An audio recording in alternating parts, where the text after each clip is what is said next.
News does have boots on the ground in various areas of East Tennessee, as many are dealing with these severe weather threats and trying to get prepared. That's right. Let's check in right now with 6 on Your Side reporter Naomi Hilmer in Sevier County. Naomi. Lori, Bo, here in Sevier County, it is a little bit difficult to get around because of roads like this one.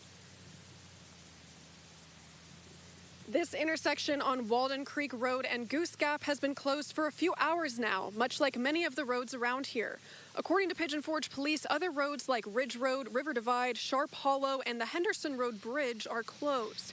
However, while this may be a burden to most, one local company is using it to their advantage, helping residents remove trees that have fallen and estimating damage repair on houses. No, when it rains 3 or 4 days, this is the norm. Like, it rises pretty quick. You got to be ready for it. Yeah, don't drive through it. Just go around it, be safe, and check the road conditions. That's what we're doing. They say while driving around, they have been able to help a few residents clear roads. But with more rain coming in through the rest of this week, they do urge drivers to use caution and not drive through running water. In Sevier County, Naomi Hilmer, 6 on Your Side. Back to you guys. All right, Naomi, thank you very much. Be safe out there.